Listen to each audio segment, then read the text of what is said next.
So before we have more in the audience, are there any topics that we should cover during this panel? And you can also reply in the chat.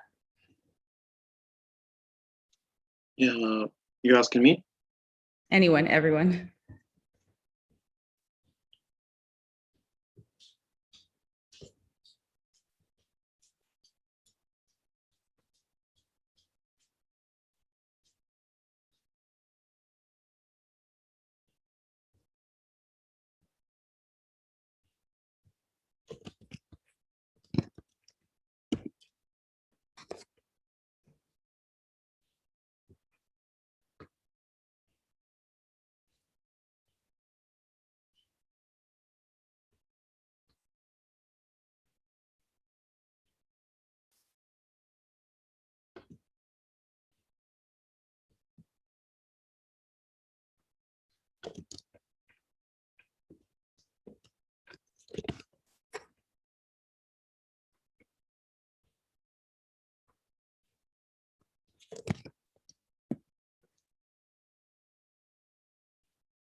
I hope this room populates, because in order to have a conversation about diversity and inclusion, it means all voices and all ears, or at least as many as possible, so we can actually have some traction with it and what that means to the community.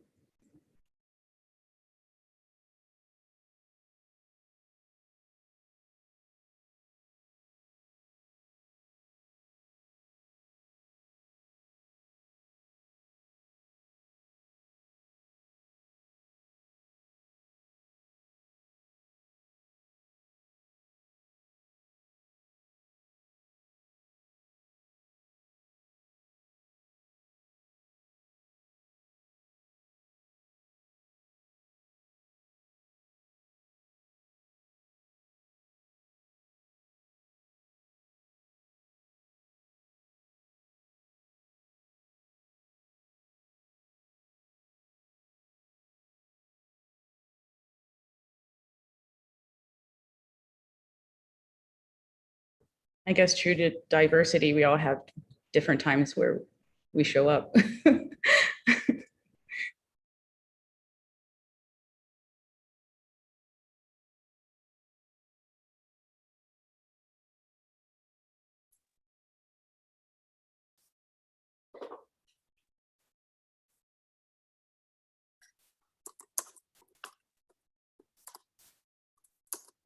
I'm unmuting everyone on the panel. You can choose to mute yourself as you see fit.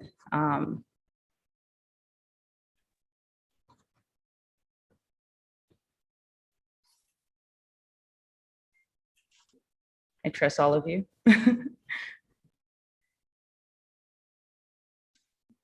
Except for Jason sometimes. I would love to meet you guys. I haven't met any of you guys except for Tao. Sandstorm, I've seen you in Not Your Average a couple of times, so it's nice to see you. Smart Alec and Jason Wood, I've never seen you guys.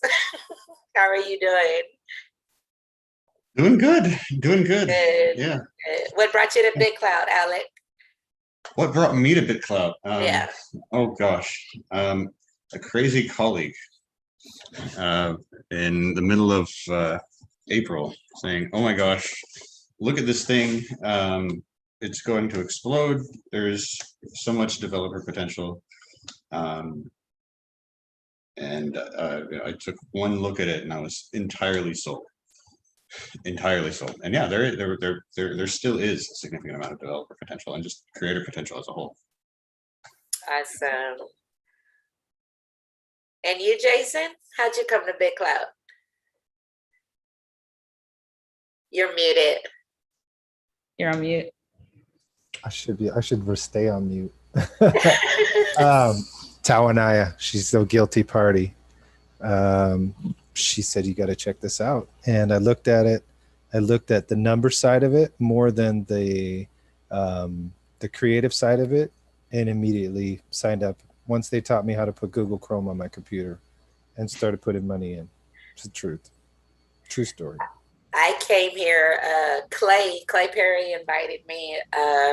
Once he found it, he sent me a link and I jumped right on it. I've been here since April 1st. I think it's my 86th day, I believe, maybe. And I love it here. I absolutely love BitClout. I love Taonaya. I love Rome and Phil and Zopal. Hey, Zopal. Hi, hello. Thank you for coming, you guys. How did you come on a platform, Sandstorm?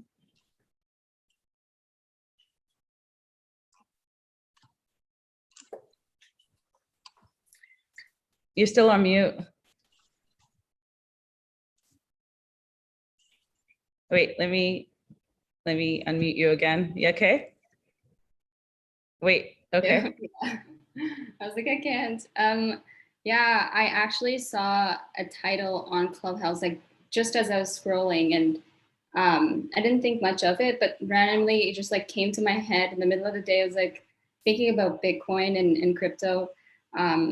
And I don't know, just I was like, oh, BitClout. I should probably look that up because I just remember seeing it on Clubhouse, and I usually tend to research it. And so I saw that it was fairly new, and I was like, why not? As I joined Clubhouse early on as well. So I thought this would be a new kind of way to meet people. I didn't know anything about how to use it, the like buy, sell aspects. So I just like went all in knowing nothing and just learning from there.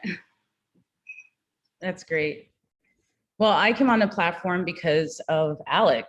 I've been in the crypto space for some years, but I'm not very active on social media. So I didn't understand the mechanisms for me or the benefit in that way, especially in the early stages, like trying to transfer Bitcoin in and the fees associated, I just didn't understand the value of it. But as I became more involved and meeting communities like this and everyone on this call, it made me that much more interested in actually, connecting over anything else. And thank you, Nirvana, for asking that question. So people can join as they like. We're not going to wait to get the party started.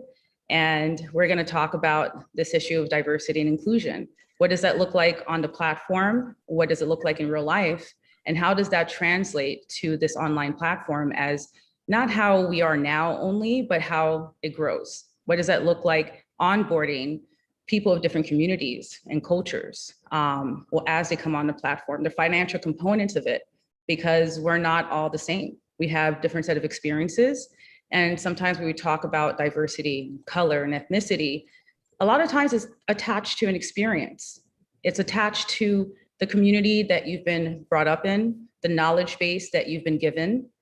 If you've ever heard of the book, even if you haven't read it, Rich Dad, Poor Dad, there are a lot of like socioeconomic economic components to it when you're talking about diversity and inclusion. There's a lot that people aren't educated on when it comes to financial literacy. So when you're utilizing a platform like BitClout that has a monetary component to it, I think a part of just not the social, only the social component to it, is that people also need to understand what investments are, market capitalization. And not everyone is well versed in that, and it's not their fault.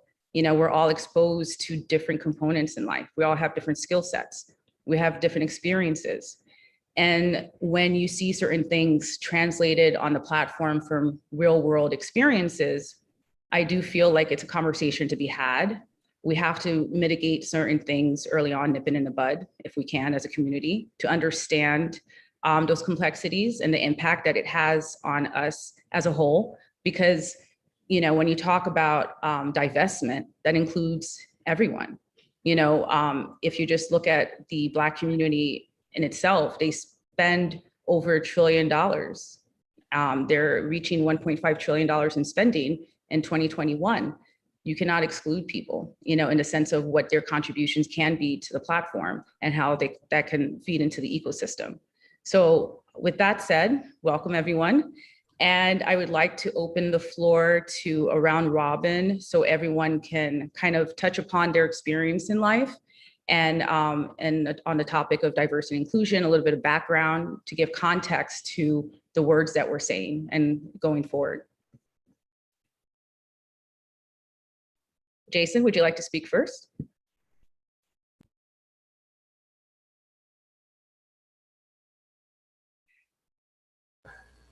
Hello, everyone. I'm Jason Wood. Nice to see you all. Pleasure. I can tell you this. I'm in an industry where probably 0.05% makeup as African American or really any minority at all. So I'm in the high-end luxury yacht business, and we sell depreciating assets. So you got a Black guy trying to sell some white guys a depreciating asset that cost a lot of money to maintain over the years. And it's a tough sell, but I've been able to be extremely successful at it. And I would suggest using the same approach, if people can, into BitClout. And the way that I go about selling is not selling at all, is explaining. So listening, most importantly, and just explaining. And that's what Taonaya actually did with me. Is I had a bunch of questions. She was talking about BitClout. I didn't fully understand. I'm not very computer savvy, but I'm investment savvy and number savvy.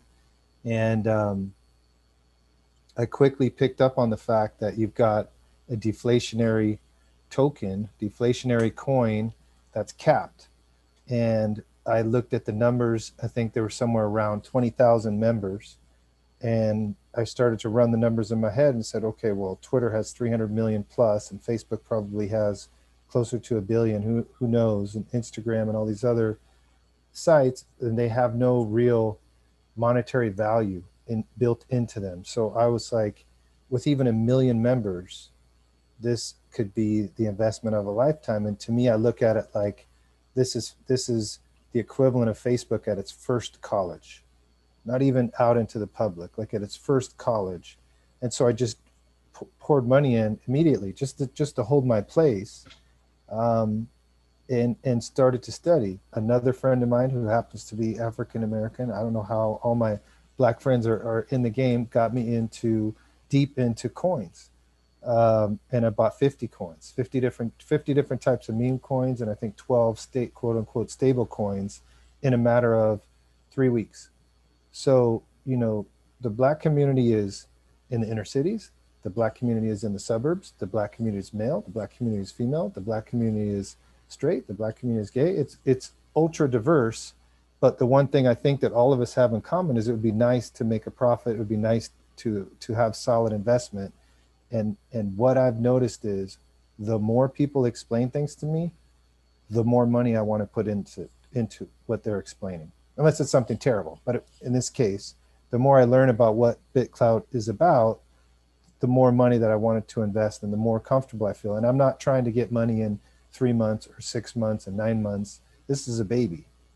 you know, that needs to grow into a toddler, that needs to grow into a teenager, that needs to grow into a full adult. And I hope that people are starting to pick up on that and not just simply selling the baby. So I think that's a huge mistake, terrible mistake. And I personally won't be doing that. So that's kind of a little bit of my background and my feeling on it. I'm excited about it. And I'm looking long term, you know, years into the future, not tomorrow afternoon. I think that's. Thank you for that, Jason. And he's also a mentor and an author, which he hasn't mentioned. And his specialty with his books are actually life stories, like Nirvana. So he highlights people's unique experiences and their stories. So thank you for that, Jason. So on to that, Nirvana, can you tell us a little bit more about yourself?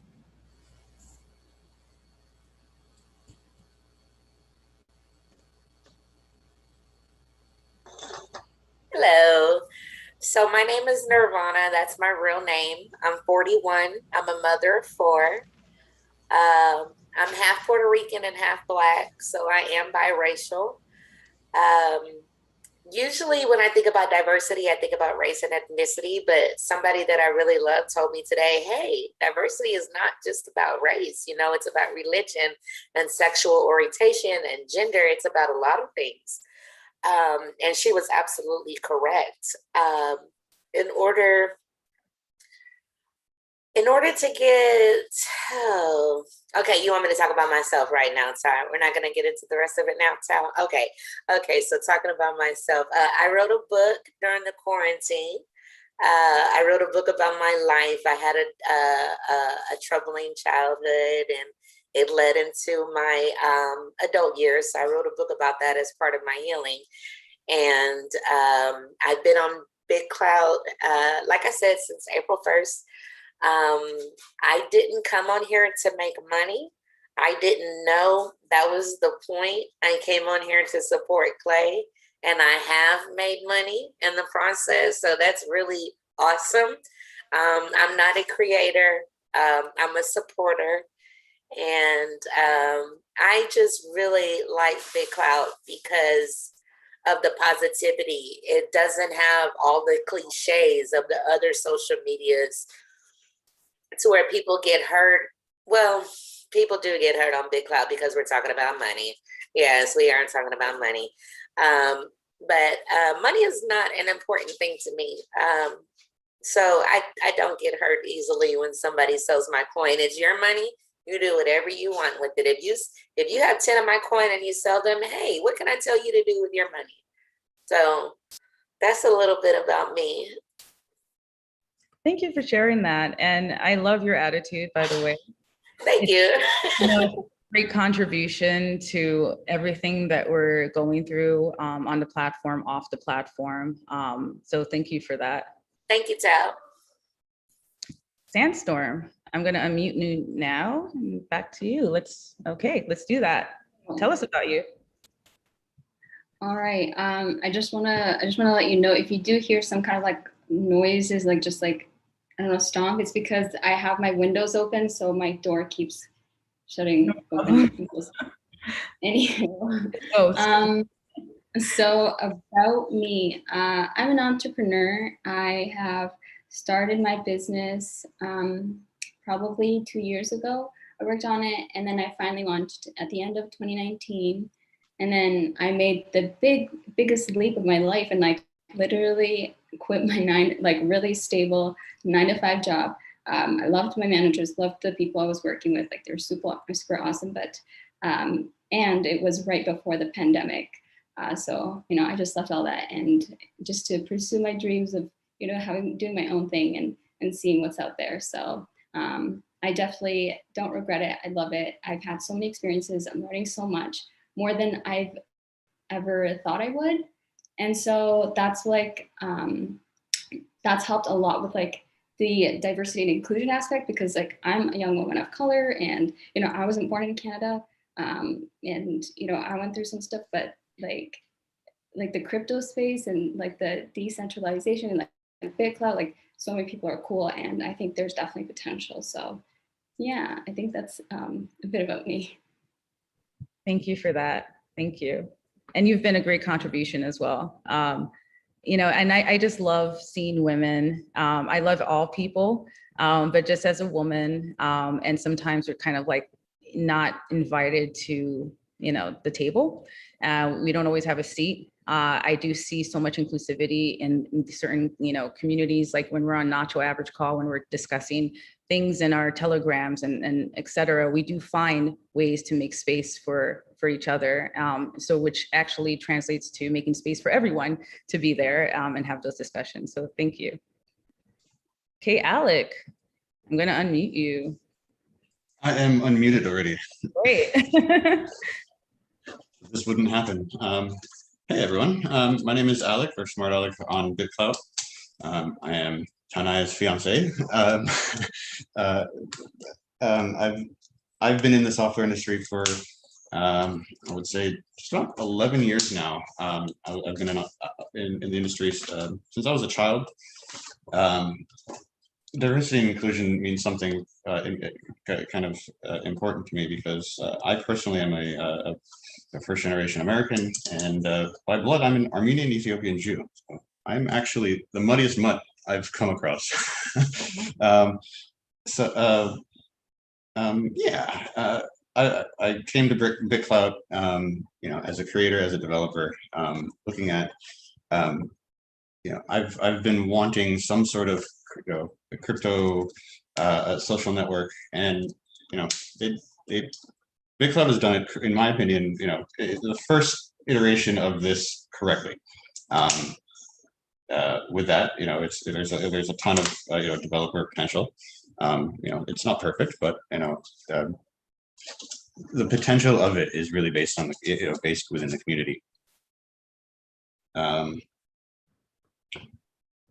Few projects. Yeah, I've run a few different projects, both myself with a few people, and you know, we have a couple projects, Taonaya and I. Yeah, Thank you. That's me. Thank you. Love you. So with that said, I don't know if I did it myself yet, because I'm so much more interested in other people's stories, but just a quick background. I'm originally from Haiti. We immigrated to the United States when I was a baby. And so with cultural differences and et cetera, you know, there's a lot that you experience from the, you know, different components. But you know, TLDR, too long did not read. I'm currently in software sales. I've worked very hard to push forward and combat discrimination, both as a woman and as a woman of color. And I do feel proud of how much I've been able to accomplish, and the spaces that people allow me to actually be present. And if they don't let me, I push myself in, you know, because I do believe that you can just show up. You don't need permission to show up. Pull up a chair if someone doesn't make space for you and say, I am here and I have something to say and I have something of value to contribute. So I, as shy and coy as it can be sometimes, I have to push my inner animal spirit sometimes to kind of get out of my own shadow and my own way to do that.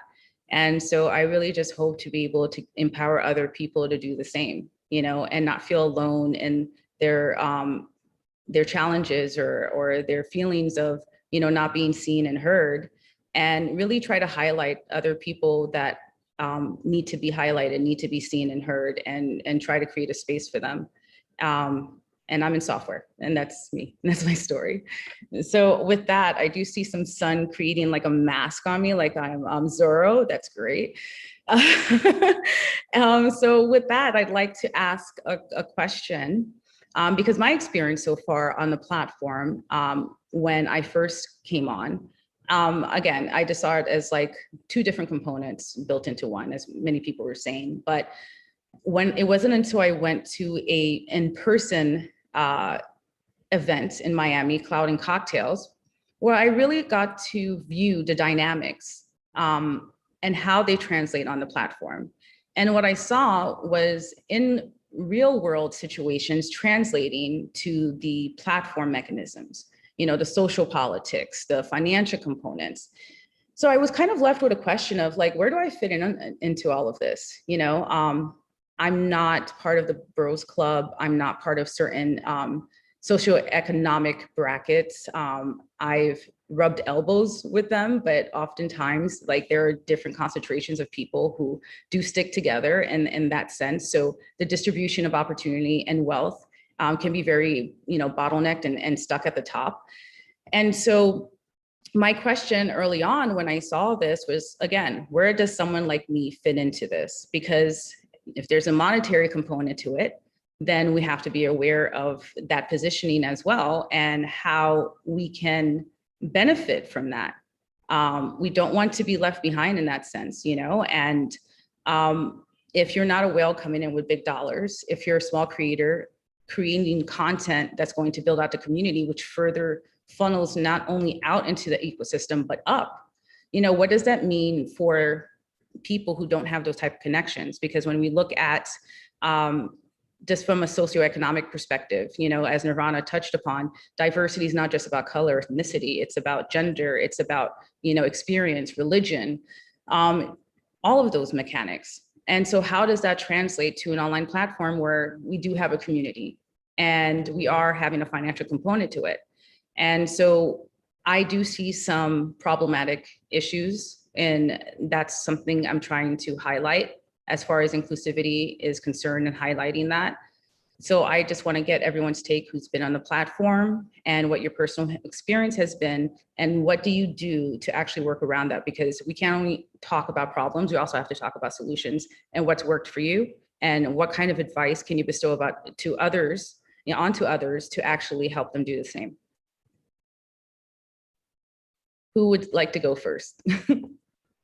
Okay, Nirvana.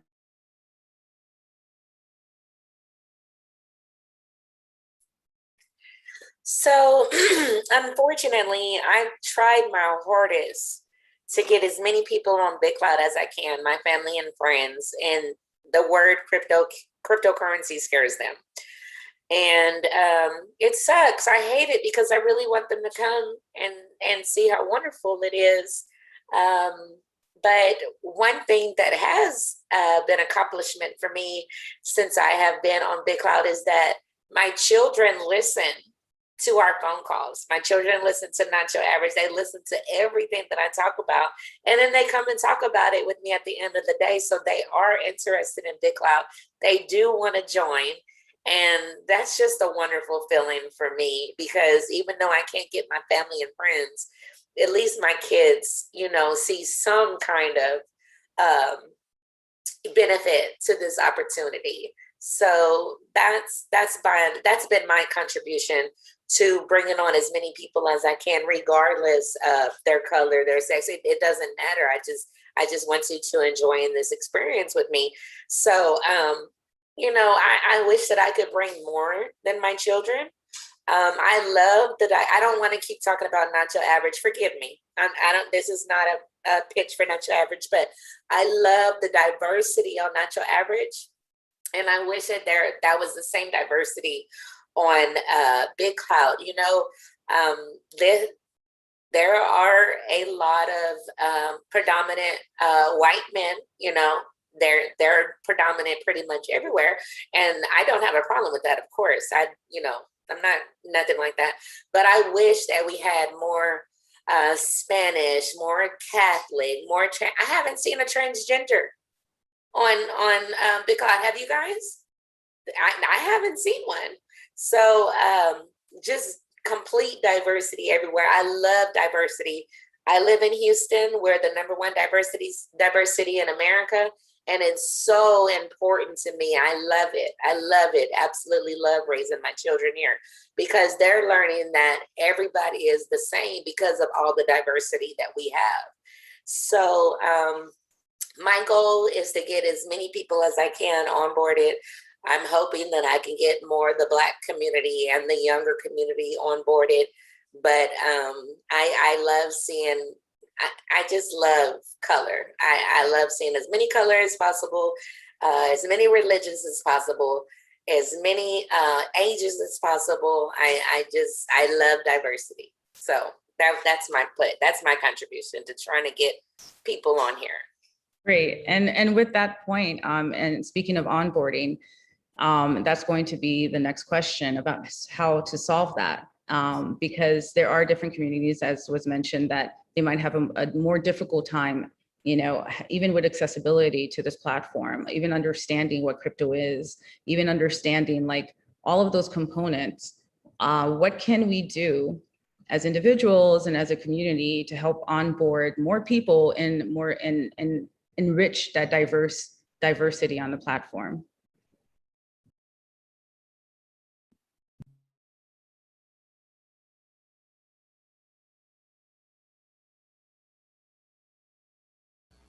Hello. I think you muted yourself.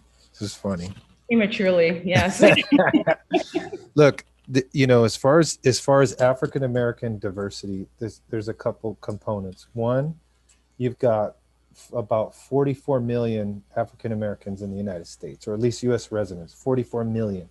So 1% would be 440,000 people.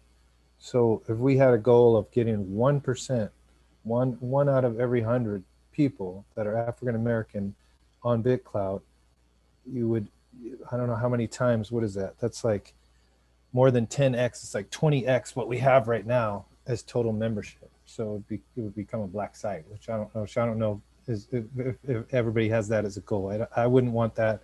I wanted a site with, as was mentioned, of all religions, sexual preferences, orientation, all of that, everything, races, ages, everything. But I can say this for sure, you know, growing up, I was always that one black friend that white people had. So they weren't racist because they had one black friend. It was me. And I was like, no, we're friends, but you're racist, but it's okay. I forgive you. But everybody has that one black friend. And, you know, this to the greater audience outside of the five of us is like, go get your one black friend and explain to them, not necessarily all of crypto, explain to them what the site is, what's inside of the site. I know what's inside of Twitter.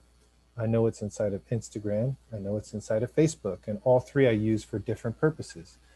Tao, we've joked about what I use Twitter for, so I'm not going to bring that up here. Instagram is very similar, but Facebook I'll use to get a hold of family or get a hold of people I went to high school with. So it has its own purpose. This is different. Like, to me, this is business. This isn't a game. If somebody has a book that they just wrote, if somebody has a website that they're trying to launch, if somebody has a product that they're trying to launch, they can't just only launch the product on the site, but they can also launch their own brand. Right before I joined BitClout, I got pissed off at my 50 different meme coins. I contacted you, Taonaya, and asked you, how hard is it to make a coin, my own coin? Because I'm tired of all of these coins because they're just unpredictable and crazy. You said it's easy. You talked, you know, between me and Alec, whatever, we can figure it out. So I was ready to take real money and invest in making my own coin and have my own rules and say, listen, this isn't going to be a rug pull. This isn't going to be all this nonsense. And in the process of trying to research how to do it, you contacted me again. You're like, you should just take a look at this. And you basically explain to what I would consider, you know, I'm halfway special needs when it comes to computers and online and all of that. But it wasn't very hard to understand, and it didn't take very long. And I think in 2 conversations, I was on board. So that's one African-American female talking to one African-American male who put in thousands of dollars in about 2 seconds. That conversation should be happening with everyone all over the place. Why? Why African-Americans? I could tell you why. Trends. Listen to rap music. Trends. Rap music is powerful enough to literally change the margins of major corporations globally. Just ask Louis Vuitton what percentage of their customers are African American. I see people like Louis Vuitton cars, the whole interior. That's kind of an exaggeration, but Tom Ford, Cristal, Dom Perignon, Spades, Maybachs. You know how many Maybachs are owned by African Americans? It's insane. It's crazy. It's not just Kanye West, it's people that you don't even know. So African Americans can be highly influential. If it's white males listening to the conversation, African Americans can be highly influential to your product. What shoes do you have on right now? If you have on trainers or basketball shoes or whatever, I can almost assure you there's African American somewhere in there that wore those shoes, or they got his name on them, or whatever the case might be. We're influential, you know, at 44 million, we're influential financially, but we also set trends. And I think I always try to answer the question in business for people, what's in it for you? I already know what's in it for me. What's in it for you?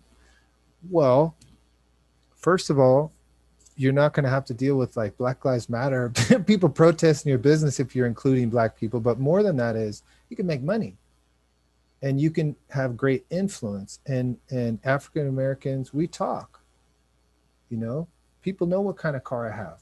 They know that car. They want that car. I'm like a walking billboard for a lot of the different things that I own and that I've been lucky enough to be able to achieve. And I spread the word.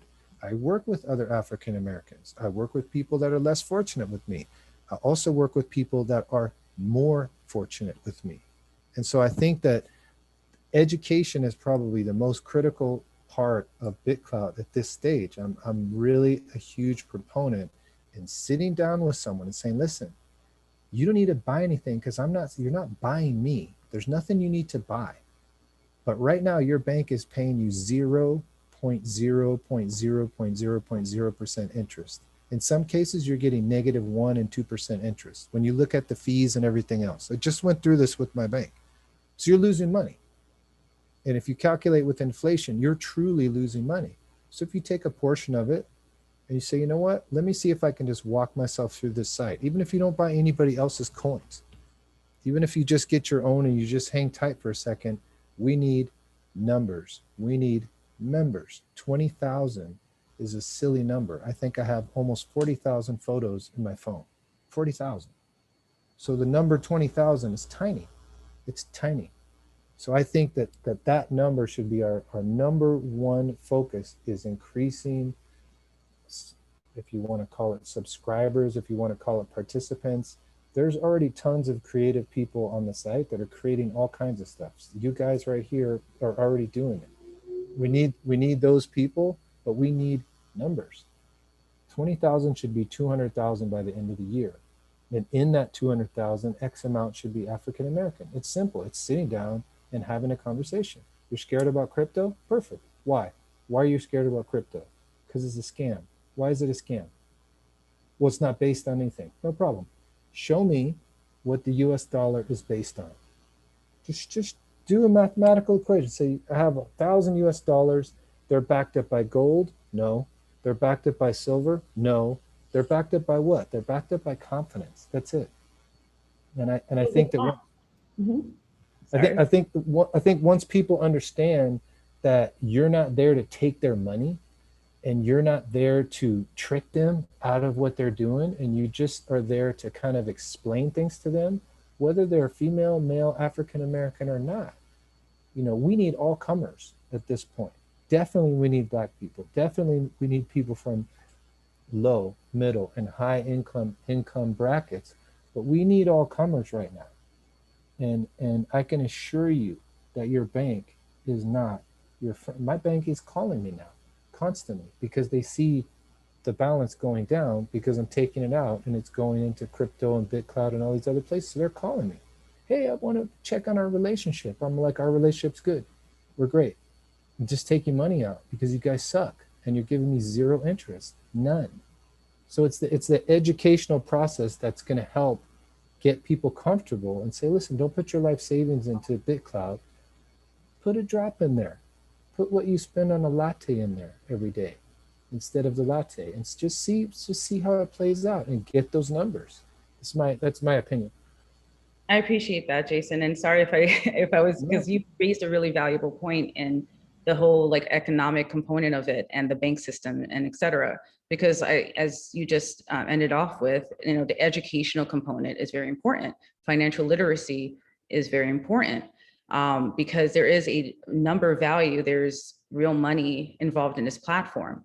So what are the kind of mechanisms and tools that we can utilize to actually educate people who are not used to being in certain socioeconomic circles where they have the understanding of market capitalization, investment strategies, et cetera, what kind of tools can we give people so that they're better aware? So when they're on this platform, whether it's $10 or $1,000, you know, it relates to people differently. It's all relative. So what do we do to educate people so that they're not only protected, because even if you tell people do not put in more than you can lose, people are going to get a little bit excited about it. So what can you tell people, and what kind of tools can you utilize within your communities to educate people on those components so that they're not screwed over, for instance, when they come in this platform and they're dealing with all types of different actors, let's say, on this platform that may take advantage of their ignorance. And I'm gonna come back to you, Jason, because I know you have a lot to say about that.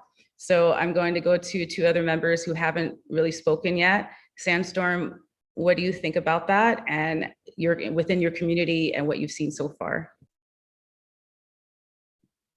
So for me, I would basically just like speak on my experience and what I know. And I came from like a finance background, just working in the credit union, and also from like from an operational perspective, as well as like a strategic high level perspective in finance. And so just understanding the banking system from that part, and knowing what the benefits are, and understanding what also what the opportunity cost is, as Jason had mentioned. But at the same time, when it comes to like the diversity and inclusion aspect, in terms of like the broader scope of it, with like, let's say religion, I'm not sure if many of you know this, but like, you know, is in Islam, you're not allowed to take or give interest. So that's like problematic in that area. So with certain cryptocurrencies, that allows you to trade in the decentralized platform without having to get that specific interest, because it is, I don't want to get into it because that's just like, you know, a whole other thing. Anywho, but for me, I would most likely look at it from a perspective of where I am now and how I teach my students, because they're mostly like kids learning how to program,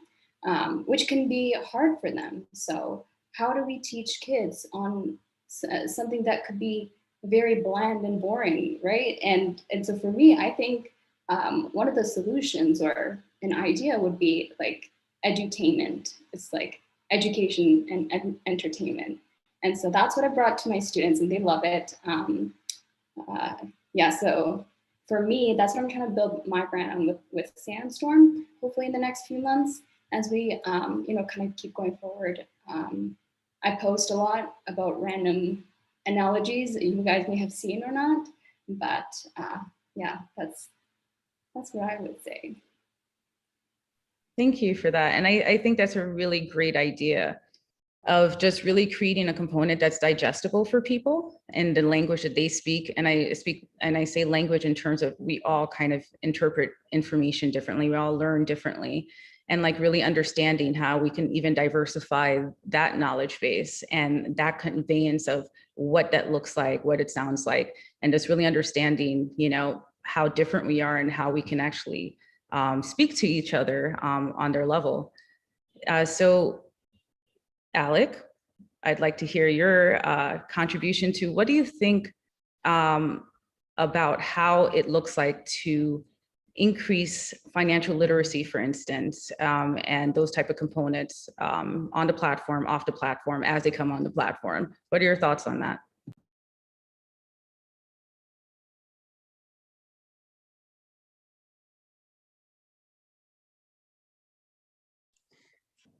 Thank you.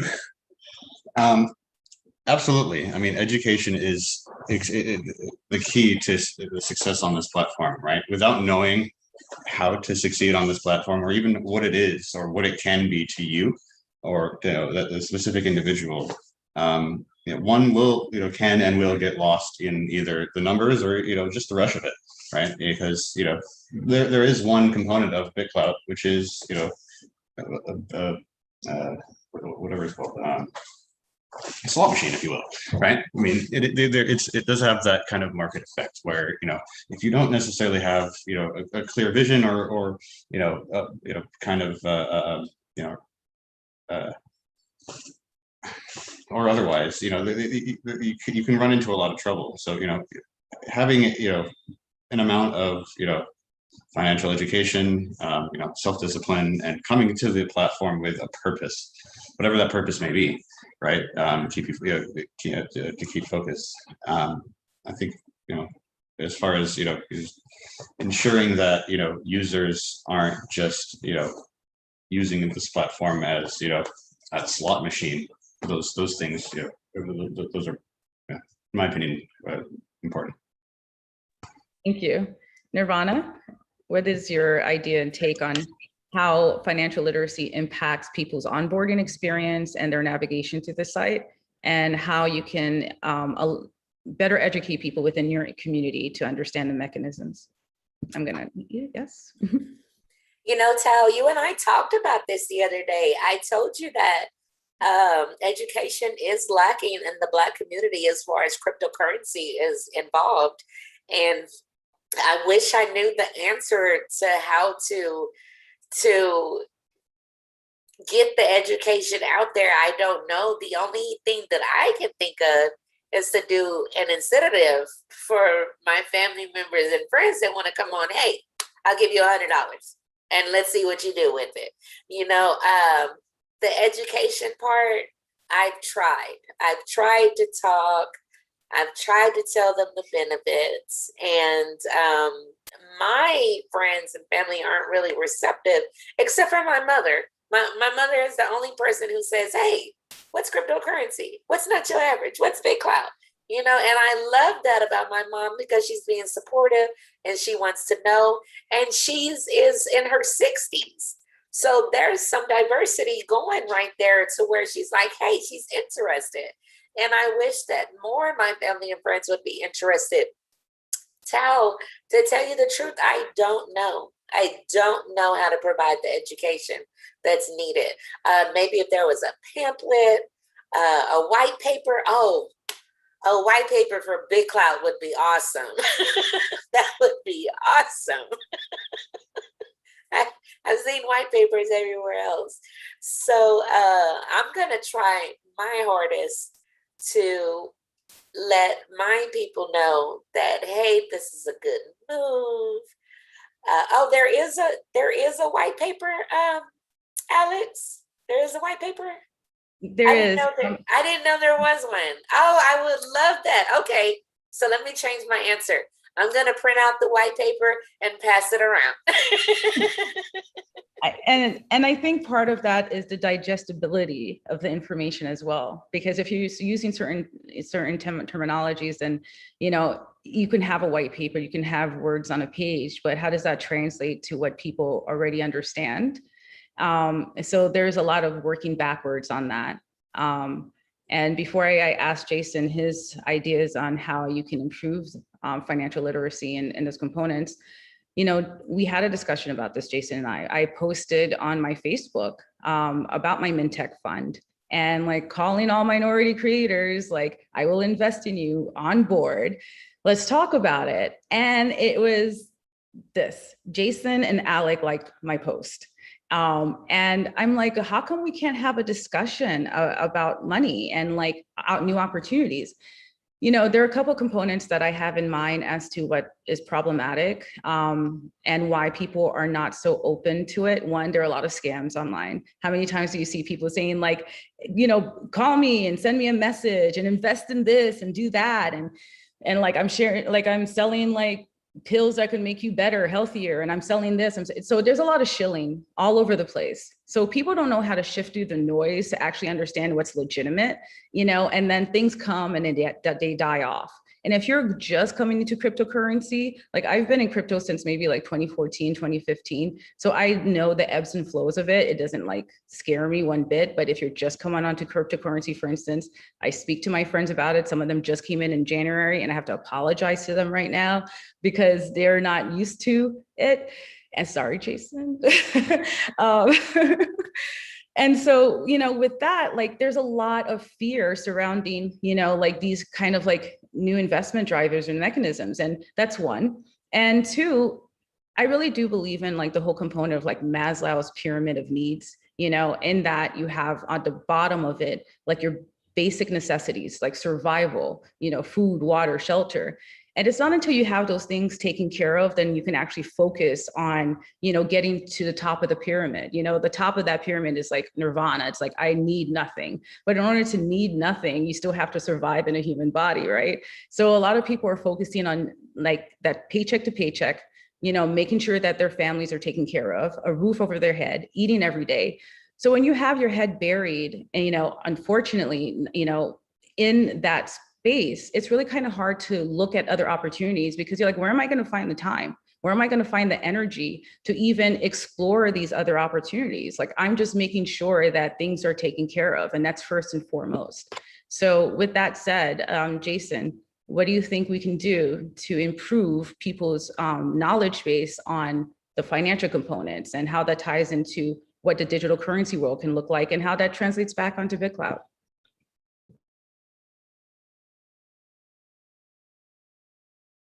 Okay. Thank you. I think one of the things that I do is I'll sit down and take the time, like you guys took the time with me, is I take the time with people and say, okay, listen, you don't have to take any new money that out of your safe or out of your bank account, and you definitely don't need to give it to me. But if they put up the struggle, Nirvana was talking about family members. Family members, it's like you could hand them a bar of gold and they'll be like, that's fool's gold. I ain't taking that. That's fool's gold. That's just family. Family is the last in line. But they'll come around, once they see that things are successful for everybody else but them. But outside of them is everybody, for the most part, goes out and gets a Bellini or some drink in a bar on the weekend or at happy hour or whatever. They're like $14, $15, $20 for these drinks. Tons of people go to Starbucks and spend $4.50 on a latte or a McFreeze, or I don't even know. I don't go, so I don't even know. But you already know how I am. Like, you're not going to see me out if it's not a business dinner spending $200, $300, $500, $700 on a dinner. That's not my thing. But people are doing that constantly, and then Monday morning they're broke. Friday they got paid, Monday morning they're broke. Friday they get paid, Monday morning they're broke. So they have the money and they spend the money. And just sitting down with somebody that you're close enough with to talk to and say, if you don't mind me asking, since you have such an opposition to coming on to BitClout, like, what do you actually spend your money on for real? Not your rent, not your kids. After that, what do you buy? Is it weed? Is it Netflix? Is it whatever it is? What if for 1 month you took that same exact amount of money and just put it into an investment that has risk at the moment? But again, when the numbers start to add up, the money will be there. It will just be there. It will be there for, imagine if this site had 2 million subscribers, 2 million participants. Then you're talking about corporations, you're talking about all kinds of people that are going to want to get in there and get access to those 2 million people. It will completely change the structure of the game. But what I do and what I've done already is what Nirvana said, I'll sponsor people too. I'll pay their way in. I put 2 or 3 people on where I gave them $100. What is $100 to me if it could change somebody else's life someday down the road? But you can't get in if you're not in. All you're going to do is be a spectator from the outside. I'd rather be a spectator from the inside. You know what I mean? So it's like slow moving education. People are smarter than you think they are. And most importantly, people are much dumber than you think they are. I'm just in touch with my inner stupidity. So it doesn't frighten me that I don't know anything about this or about that, or I don't need to impress anybody. Do you know what I mean? I got a pool. I got an AMG Mercedes. I don't need to impress you. Those things are for me. But what I do need is the information that you guys have so that I can get smarter, right? The more that I learn from you, the more that I learn from your fiance, the smarter I get. And now getting on like Clubhouse and all these other crazy things I know nothing about. I have other people help me program my phone so I can even get in there. But once I'm in there, I can learn so quickly about so many other opportunities. And once people understand, look, man, you spend this money anyway and you get nothing in return. If you like to post your pictures on Instagram of you turned around backwards and people give you likes, that's great. If that's your business, my stepdaughter tried to do that. You know what I mean? I had to take her phone. I said, get all these pictures out of there. But you do that on BitClout, and you say, buy my coin, and your pictures are good, and people start buying your coin, that's going to change the game a little bit. That's not a bunch of creepers just saying, ooh, I like your picture. I like you. That's people saying, you know what? Maybe there's something to this. I'm going to invest in this person. You don't have that opportunity on Facebook, on Instagram, on Twitter, on any of these other places. I've met people and asked them what their goals were. And one girl said her goal was to get likes. And I thought what she said was to be liked. So I was like, listen, everybody wants to be liked. It's not a big deal. She's like, no, likes. I was like, I don't understand what that means. I'm old. She goes, likes, like likes? I said, do you mean on your phone, like in the social media? She's like, yeah. I said, that's your goal? She said, yeah. I said, there's no hope. There's no hope for the world. I'm like, what are you talking about? But it's real. There's millions of these people out there. Why are they not on the site? That's my question. Why are we not out there recruiting them and bring them on this site? In addition to people that are trying to crowdfund for their farm in some far off place, in addition to young women that are trying to start this tech business or that business, or who cares, sell farm equipment, whatever they're trying to do, why are they not on the site? You know, and honestly, I know it's been brought up before this, but people that are playing around and scamming and making little dollars off of BitClout and screwing over all of their what I consider clients, people that are buying, they're insane. That's nonsense. Like, this is a baby. This isn't even a teenager. This is a baby, and people are trying to make what, $50,000, $100,000 by ripping off a bunch of people, pissing them off, and then they never want to come back to the site. That's not how you do things. You know what I mean? If you have crops, if you have anything that matures over seasons, you don't just hack it all down. You have to be very careful and cautious and grow it so that it produces fruit forever. You don't just take one shot. That's just whack. Those people never buy boats from me. That I can promise you right now. They'll never be able to afford one of our boats because they're short-term thinkers. So I would suggest people take the time, one at a time, sit down with somebody and say, what discretionary income do you have? What income do you have that you could just throw away? If it's $5, that's $5 more than you put into BitClout last week. And then when you go out with them and they're ordering that extra like side of, you know, lobster mac, you got to give them the side eye and be like, man, that's $22. You could have been throwing in BitClout. They're like, what are you doing? I'll go putting $22 in BitClout while you eat that lobster mac. I could have made that at home. That's how I am. You know, I make my own tea because I'm not going to Starbucks. Nothing against them and giving them $5 for my tea. Why should I do that? I'm not doing that. But I'll take thousands and dump it into some ridiculous coin, thinking someday, hopefully, whatever their white paper says will come true. Why? Because it might. And I can. And I watch the market go up and I watch the market go down, and I'm starting to get, you know, acclimated to the crazy swings. But you explained it to me. You explained it to me.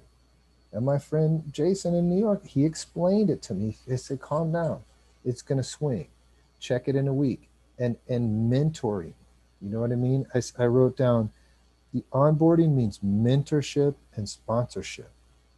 And there should be like, either somebody should start a page or what have you, that's like, hey, and I know this isn't politically correct, but like BitClout for retards like me, you know, people that are just retarded when it comes to understanding how everything functions and the basics just laid out.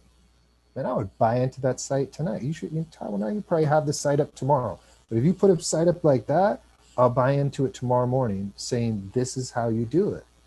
This is how you start.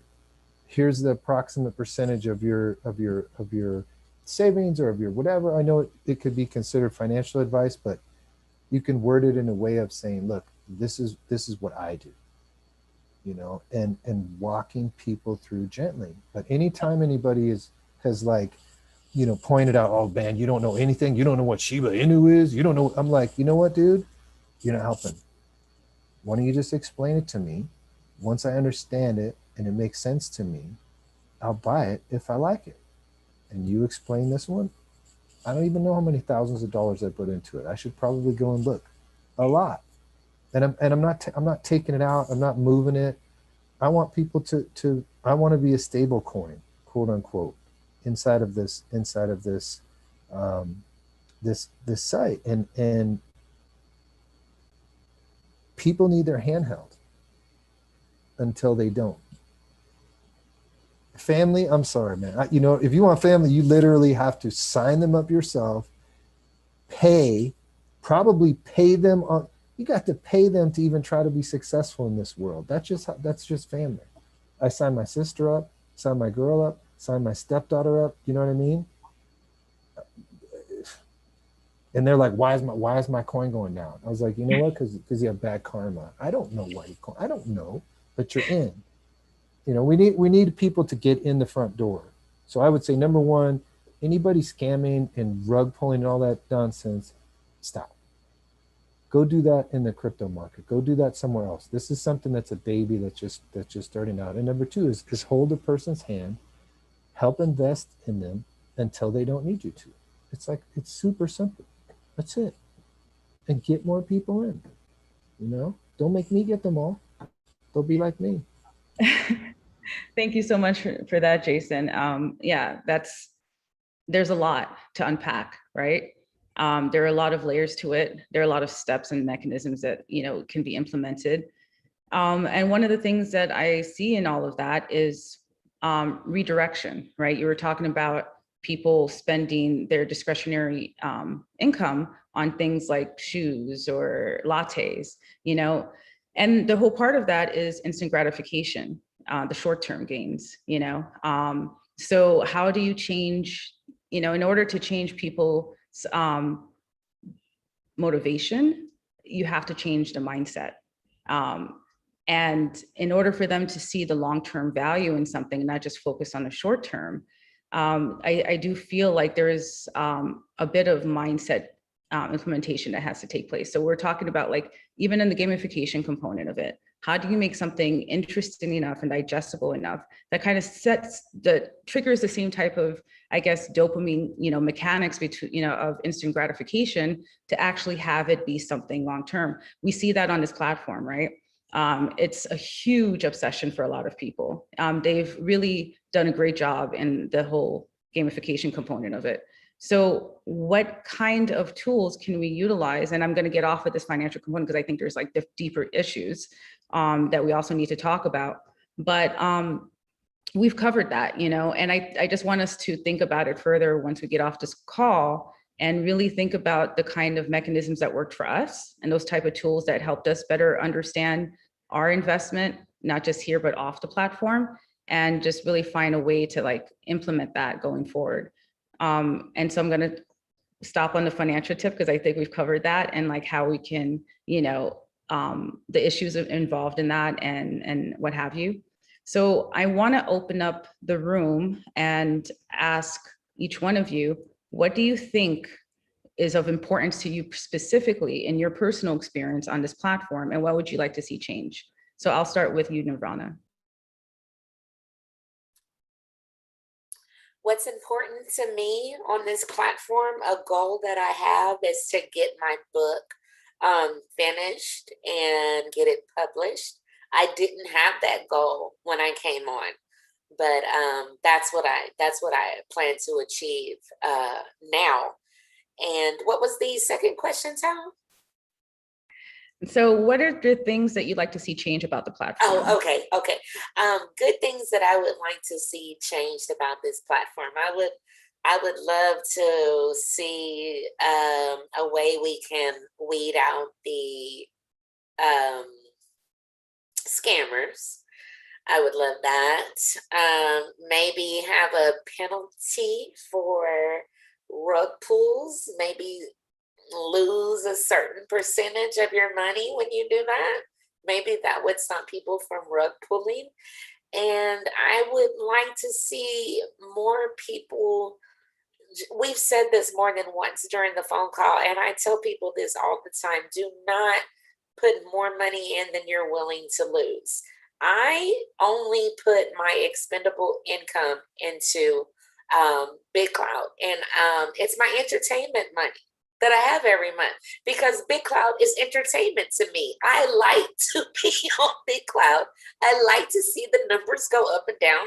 I like to see the posts, and hey, I don't go out, I don't club or anything like that. That's my entertainment money. So I would like to see that, yeah, we could have a way for the scammers to go. Maybe a little bit more personal connect. It would be really nice if we could change our profile pictures. I don't know, give it a more personal connect, such as maybe a tab for pictures, so somebody can go on your profile and see, hey, they got kids, they got pets, they got family. You know, maybe that would help other people get more involved, because it's being humanized instead of kryptonized. Do you understand what I'm saying, Tal? Yes, so making it a little bit more digestible for people who are not accustomed to these type of mechanisms, like Okay. Instagram, Facebook. Yeah. Yes. Yes, and that's what I have to say on that. Thank you. Thank you so much. You're welcome. They're welcome. Sandstorm, I have to ask, so what would you like to see change about the platform? And as it pertains to diversity and inclusion, are there any specifics around that topic as well that you could see helping the community as we expand? Yes. So I think one of the first things that I would say is, how would I word that? Ooh, so many thoughts. Well, basically, okay. So we have the whales, and we have people who have made a bunch of money on here, and then we have, like, you know, the scammers who have made a few dollars, or a lot, based on their few dollars of investment, and rug pulled, did whatever. However, you know, that shows me that there are opportunities for anyone to tackle on the problems that are coming. And so, you know, what, like we're doing right now, instead of seeing it as a problem, see it in a different way where you can be the solver of that problem. So, like, what are you going to do about it? And if somebody's not going to come in, then that's your opportunity to just go forward, because, like you said, Tao, you don't need permission to do what you want on here. And this is what's great about, you know, the decentralized platform. And if somebody who's like has a lot of money or whatever, who are the whales, you know, if they're not going to do something about it, they might sponsor you and help you and get your project going if you show enough participation and engage with them. You know, I've messaged a few of them, and I've had great conversations. And so it's not like they don't want to. And it shouldn't be like us versus them. It's literally all of us. And we're all human here, except for those bots. But you know, it's super important for us all to just like come together, but at the same time, show that you're willing to work for it, and then also present those opportunities or those problems that are arising. So I'd like to see more participation and just forcefulness from the diverse community that we have. That's great. Thank you for that. And Alec, I'll come to you in a second. Actually, I'll come to you first, and I'm going to address what Phil had to say, because that highlights like a really great point around diversity and inclusion and what that means on the platform. So let me unmute you. I don't have to say that every time. Sorry. chats. Okay. Yeah. So, I mean, we all, I mean, I know what, you know, from a technical perspective, the you know, the core issues with you know, that this platform faces and, you know, attempts to solve day in, day out. But, you know, more on like a higher level socioeconomic kind of level. I mean, yeah, there needs to be a way in for, I mean, and the suggestions there, you know, pertain around, you know, discovery of content.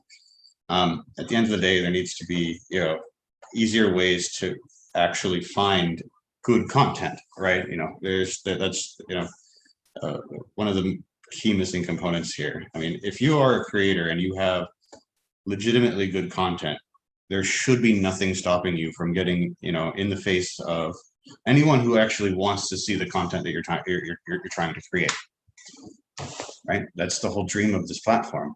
Unfortunately, there is so much of a gap between how many, you know, how much you can actually get your you know, your content out there, and quite frankly, you know, when there's always this divide between, do I market myself or do I remain true to my art or true to my craft, right? And, you know, the common mentality of, if I do it, they'll come, is flawed, especially in a platform like this, because quite frankly, there are just too many good creators on this platform that are doing that, and the only ones, you know, not, I won't say only, but you know, the ones that are really succeeding know how to promote themselves. Obviously, there are, you know, other factors at play. You know, you know, there is, you know, there are cliques within this within BitClout, and it's unfortunate that, you know, that within itself creates the culture of, you know, exclusivity, right? So, you know, the point of, you know, we're all, you know, BitClouters needs to be, you know, what we all kind of, you know, feel, and what we all, you know, why we're all here. Agreed. Thank you. And that's very valuable. And on that point, do you feel that there's bias as far as promotional content, especially in the global feed? I've heard a lot of feedback of people feeling like they're not highlighted. Is it because there's not enough engagement? Do you know, is it because they're not providing content that's making it? Or, you know, what is the algorithm behind that? What decides who gets to be on a global feed where they have more maximum exposure? Is it based on coin value? Is it based on, you know, popularity components? You know, I mean, from a technical perspective, Alec, maybe you can touch upon that as to how people can get more visibility. And, you know, when people have questions about, you know, bias, you know, and being visible in that sense, what does that look like from a technical perspective? So there is a technical component to it, and that technical component to it is, unfortunately, numbers, right? There is a numbers game in this. You know, the more, you know, the rate of which something occurs in any given time, you know, based on specific predecessing value or predecessors, things like, you know, you know, I've never been on the global feed before, and suddenly one of these posts has, you know, has received n amount of engagement in n minutes, right? You know, something like that may hit the global feed. Then, you know, once you're on the global feed, it's up to, you know, it's up to you to keep that momentum going, right? So, you know, you post again, and, you know, sure enough, that second post will make it to the global feed. But, you know, if that second post doesn't actually receive as much engagement as it did before, you might not be selected again, you know, for, you know, further getting on the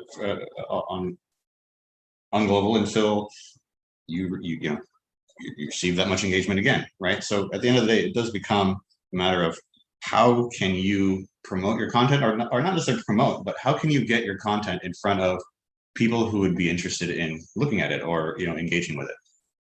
That really just, I mean, and you know, if your content is valuable to that, or if your content has value to the users, then it'll actually show, right? That's how you build recurring users, right?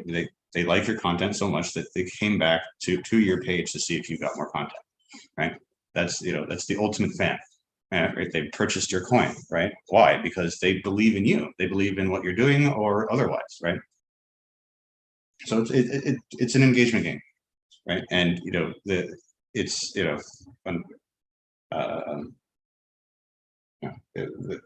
whales with the highest coin price do have a significant amount of clout, simply because, I mean, it's not simply. There's a multitude of reasons, but at the end of the day, that's kind of how the social network is designed.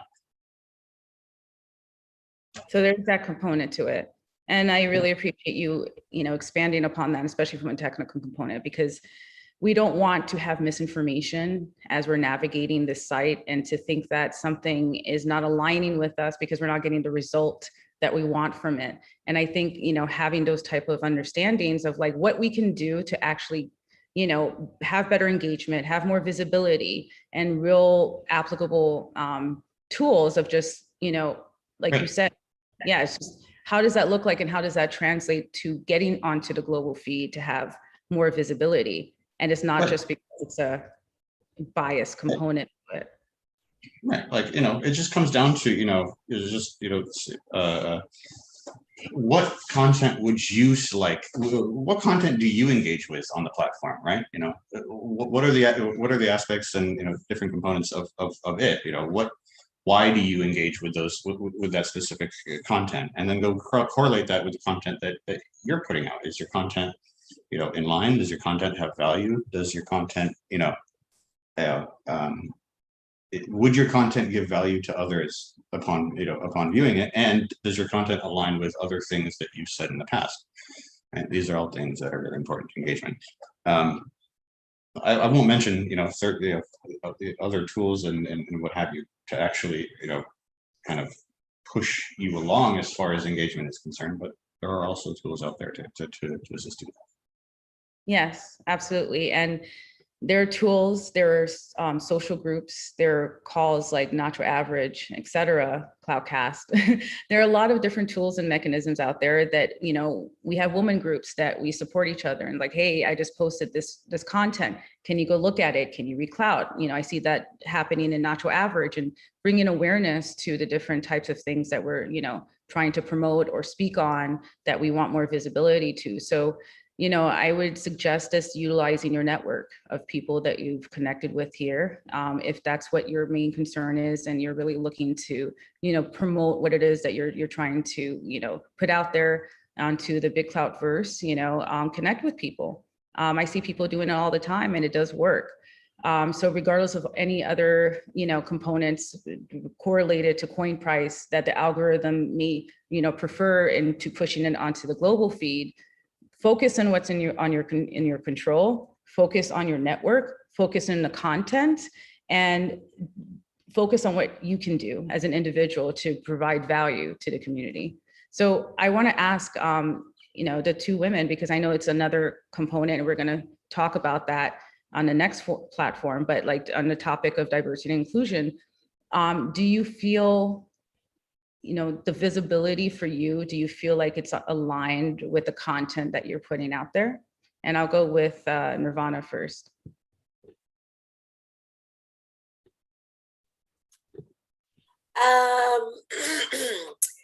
I think this might not be a good question for me, Tom, because I'm not a creator and I'm more of a supporter.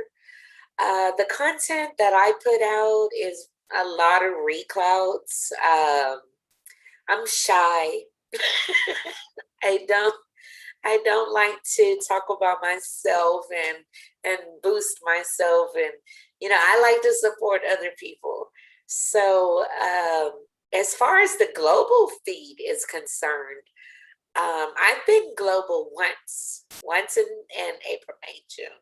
Okay, once in almost 3 months. So And it happened to be something about Nacho Average. It had nothing to do with me or my content or what I like. But, you know, it was cool to go global.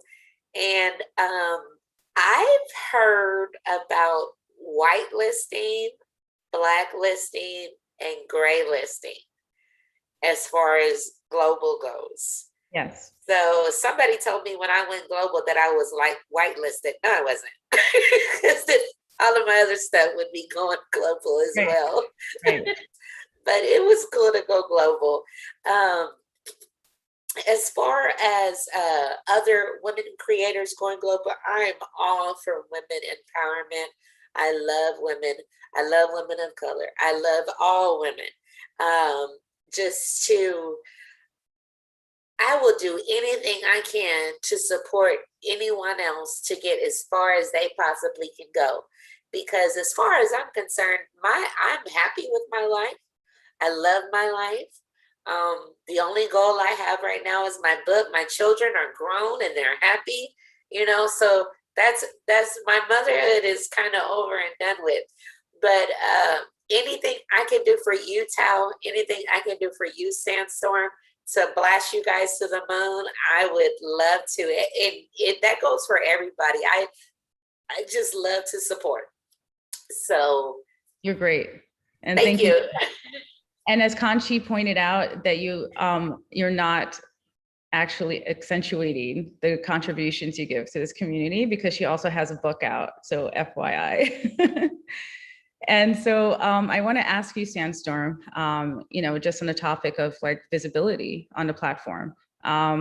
Do you feel that there's any bias? What has your experience been personally on the platform and getting visibility for yourself and your projects?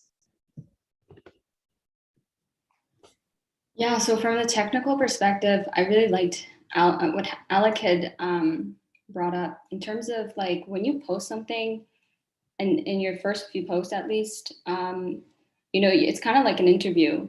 Does it pass through the next phase for your next post for them to like it? And if not, like how likely are you going to go onto global feed? And so for sure it is biased, because like, you know, it's not always going to be an algorithm. There are definitely, you know, people who are going to be promoting a specific content or specific people. And so just because I love doing that, like I've tested it on since I first came on. I was like, okay, what will work? And I tried out exactly what they had meant, like what they had suggested. So, you know, right before you post, there's just like some suggestions, and so then I tried out after their suggestions. I did my own thing, and then that made to global. I think my third post. It was a scientific question about quantum entanglement, and so I think they enjoyed that piece, and I was thoroughly impressed by the engagement, which kept me going to post at least once a day, and now I do at least probably 1 to 10 a day. Totally depends. And so then it comes down to the other technical piece of when we talk about diversity and inclusion. I think we need to understand and change the jargon of how we go forward in tech, and that includes being whitelisted, graylisted, and blacklisted. There's definitely a racial overtone when you say the word blacklisted. Why is it called blacklisted? Like, and it's something negative. Why can it not be called blocklisted or a negative branch? I wouldn't mind that. So I think there's definitely things that we need to change in terms of that. Although my content usually goes on global, so you know, I understand what will go global and what won't. So yeah, I think there's definitely a bias, but I think I also do create a lot of content. So I know that like if you put at least like 10 pieces of content throughout the day, at least one of them will go through, in my opinion. So yeah. Awesome. What I'm hearing across the board is that, yes, there is some bias. Yes, lists exist. But if you consistently push forward with consistency and create, then you will get the visibility that you're looking for. And with that, I'd like to say about algorithms, people are flawed. Algorithms are flawed because people create the algorithms.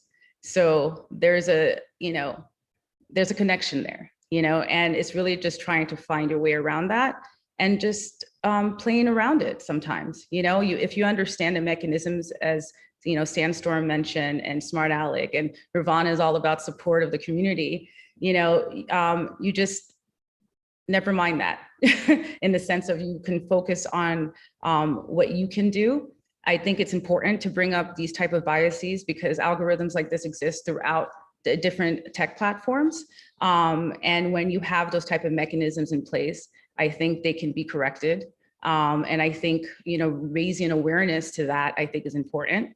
So developers, from a technical component, again, we have, implicit biases that we're not always aware of. And so as someone, as a human being is putting those codes into place, they don't realize the type of logic that they may be utilizing for, that actually creates exclusion on some basis.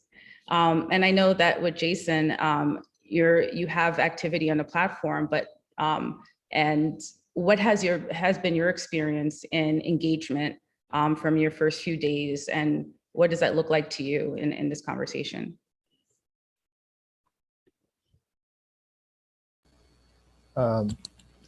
I mean, look, I haven't gone crazy in terms of multiple postings.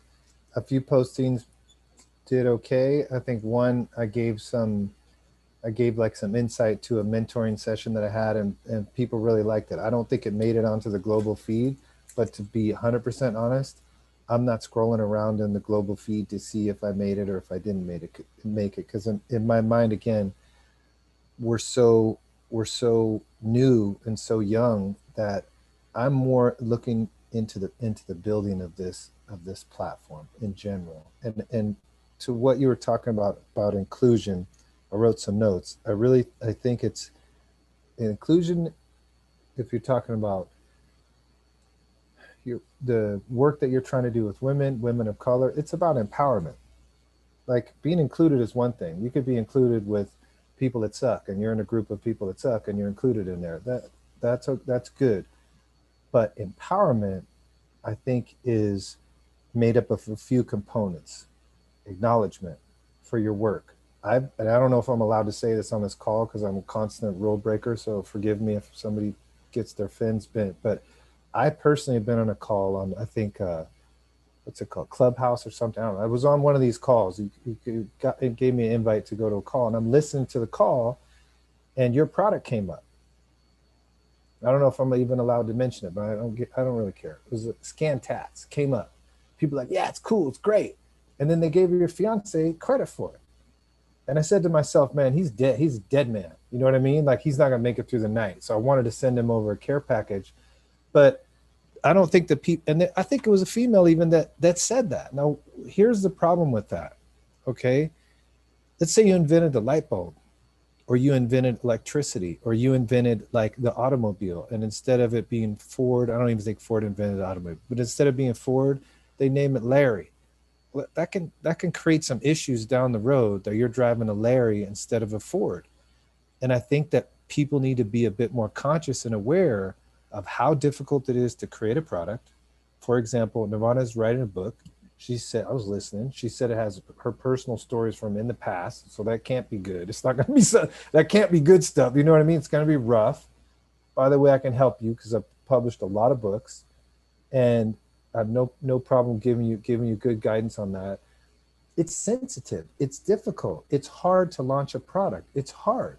And people that think it isn't hard, they're either alien or they haven't launched a touching enough, a sensitive enough product. So it's very, very hard to launch a product. Then for someone else to get credit for it, that's a dude. When it's a female that did the project, Alex said he's a mutt of all kinds of different mixes, but he's not a Haitian female African-American woman, right? So here, African-American woman creates something great, dude gets credit. It isn't his fault. I'm sure he was terrified. As soon as he heard it, he was like, I'm gonna die. wasn't his fault, but that's significant.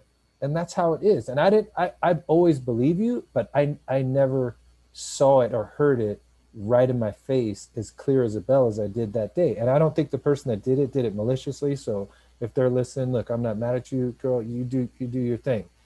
But it's significant, because without that acknowledgement, guess what happens? You don't get credit for your invention. That's weird. Okay, so there's acknowledgement. On the platform itself, what was talked about earlier was the content, the creative content. Sandstorm was talking about these different posts that she's putting out there, right? That's expression. Expression is part of empowerment. You express yourself, you get acknowledgement. That's part of empowerment. The third component, in my opinion, to empowerment, and I'm sorry to always bring it up, is money. Money allows you to do things that broke doesn't allow you to do. It doesn't mean that people are broke, aren't empowered, and it doesn't mean that they can't do things. But I guarantee you, you can do a lot when you are financially empowered. This site has a mechanism for that. You follow me? If we were just on some other site that has no financial component to it, I wouldn't be talking about it so much.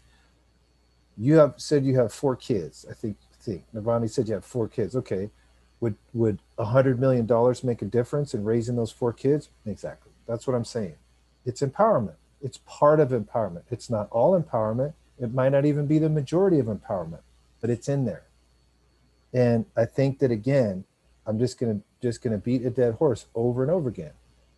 20,000, call it 25,000 members. That needs to grow to 250,000 to 2.5 million. And then this conversation will be totally different. That global feed will be totally different. You won't necessarily need it if you have 20,000 followers, 50,000 followers, 100,000 followers of your own. You'll create your own global feed. Trust me. All 5 of us can do that. And the other people that are listening. So to me, again, this is a baby. Okay. And I know that you got other stuff to talk about, but I want to walk you through something. When you do it, you have to be patient, and you have to allow time for this thing to develop, and it won't come overnight. But when it comes in so strong that you will be empowered and you will be able to do all the different things that you want. So it's just, to me, it's just a matter of time. I appreciate that. No, I love you all. You guys have been such great voices on this panel and touching all those points. We have a few minutes left. I'm going to wrap it up. There's another panel coming on after this. It's going to be Women on BitClout. I will also be a part of that, so I do need a little break in between as well. But just to, synopsis, what did we cover here? Financial literacy. We covered educating people. We covered how we can do that, changing mindsets, and creating community around what it is that we already have. As Jason pointed out, it's in its nascent stage. It's a baby. As we grow out, you're going to find more of your tribe. So you can find more of the people who are going to align with the content that you put out there, and just keep on trying to expand, the knowledge base that you have and expand it to the people in your community, because it's a network. So when you teach them, they'll teach other people. We can do what's in our power to do that. And on the empowerment aspect, do not ask permission to show up. Show up where you're uninvited sometimes, and just have a voice and be present, because as long as you're present, then you can do great things. But if you're not present, then it's not going to ever matter, right? You're not going to be seen or heard. So be present, show up. And on that, thank you so much to everyone on the panel. You guys are amazing. And thank you for everyone in the audience who contributed to, the conversation, even in chat.